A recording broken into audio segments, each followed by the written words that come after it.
Pernahkah kalian bertanya-tanya, apa yang terjadi jika dalam sebuah kelompok, salah satu jenis kelamin tiba-tiba lenyap? Di dunia manusia, ini mungkin terdengar seperti plot film fiksi ilmiah. Tapi di kedalaman lautan, alam punya solusi yang jauh lebih menakjubkan dan nyata.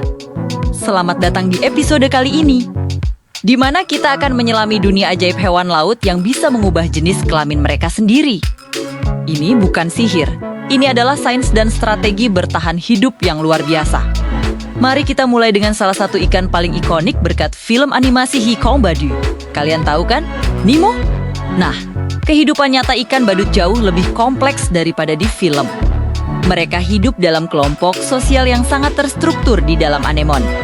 Kelompok ini biasanya terdiri dari satu betina dominan yang berukuran paling besar, satu jantan dewasa yang lebih kecil, dan beberapa jantan muda yang belum aktif secara seksual. Nah, disinilah keajaiban terjadi. Semua ikan badut sebenarnya terlahir sebagai jantan. Mereka memiliki organ reproduksi jantan dan betina, tetapi hanya organ jantan yang aktif. Betina dominan adalah hatuselan yang bertelur dan dia akan kawin secara eksklusif dengan jantan dewasa. Jantan-jantan lain yang lebih kecil harus sabar menunggu giliran mereka. Lalu apa yang terjadi jika betina dominan mati atau hilang dari kelompok? Apakah kelompok itu akan bubar? Ternyata tidak. Jantan dewasa yang tadinya menjadi pasangannya akan mengambil alih. Dalam hitungan beberapa minggu, ia akan mulai mengubah jenis kelaminnya. Ukuran tubuhnya akan membesar, organ jantan miliknya akan menyusut, dan organ betinanya akan berkembang menjadi aktif. Dia sekarang adalah betina dominan yang baru. Sementara itu, salah satu jantan muda yang paling besar akan naik pangkat menjadi jantan dewasa yang baru dan menjadi pasangannya. Mekanisme ini, yang dikenal sebagai hermafrodit protandri, memastikan bahwa kelompok ikan badut selalu memiliki pasangan yang bisa bereproduksi. Menjaga kelangsungan hidup spesies mereka. Sungguh strategi yang cerdas, bukan? Sekarang, mari kita bergeser ke keluarga ikan lain yang tidak kalah mempesona, yaitu ikan ras.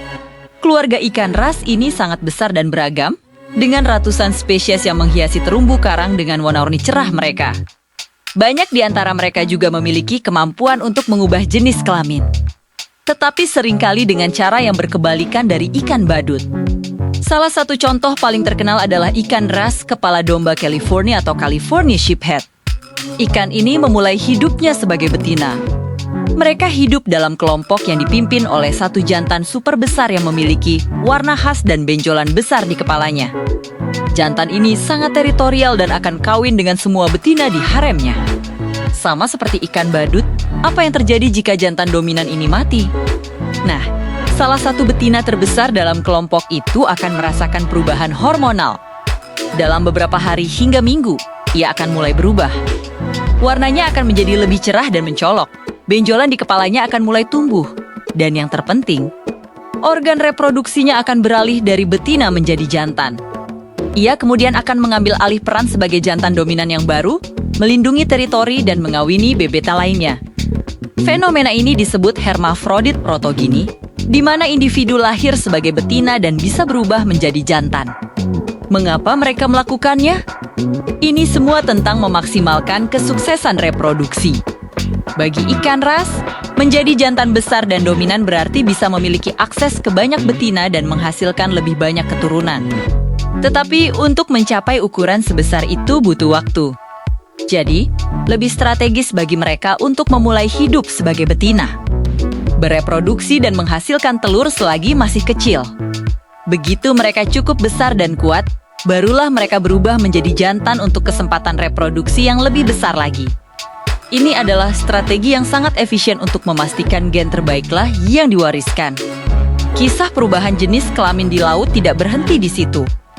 Ada juga beberapa spesies ikan gobi yang bisa mengubah jenis kelamin bolak-balik. Ya, kalian tidak salah dengar, bolak-balik. Mereka adalah hermafrodit dua arah. Misalnya, jika dua ikan gobi jantan ditempatkan bersama, salah satunya bisa berubah menjadi betina. Dan jika kondisi berubah lagi, ia bisa saja kembali menjadi jantan.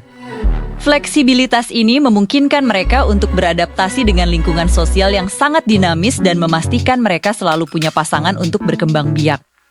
Tidak peduli siapa yang mereka temui. Ada juga udang pembersih yang memulai hidup sebagai jantan tetapi hidup berpasangan.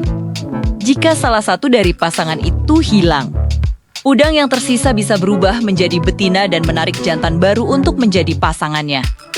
Bahkan beberapa jenis tiram juga bisa mengubah jenis kelamin mereka beberapa kali sepanjang hidup mereka, tergantung pada kondisi lingkungan dan kebutuhan populasi.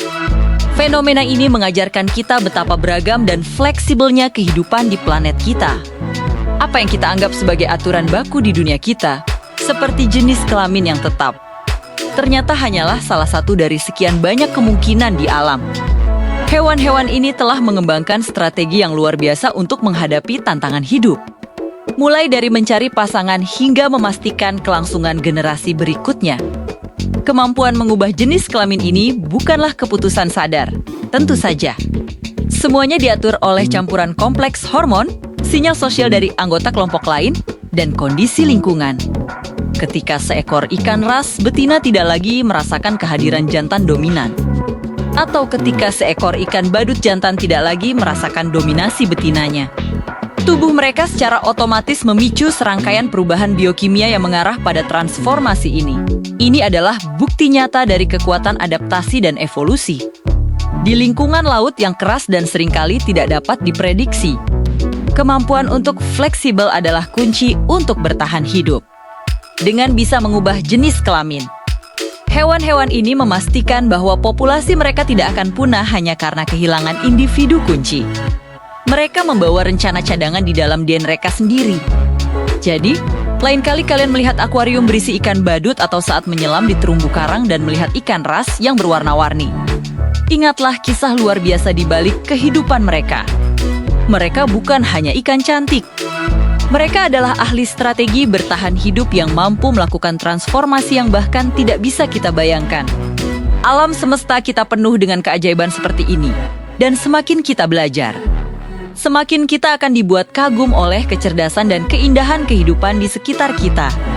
Terima kasih sudah menonton video kali ini.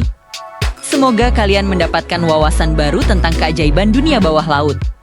Jika kalian suka dengan konten seperti ini, jangan lupa untuk menekan tombol like. Bagikan video ini ke teman-teman kalian. Dan yang paling penting, subscribe channel kami agar tidak ketinggalan video menarik lainnya. Tulis di kolom komentar, hewan laut menakjubkan apalagi yang ingin kalian ketahui. Sampai jumpa di video berikutnya.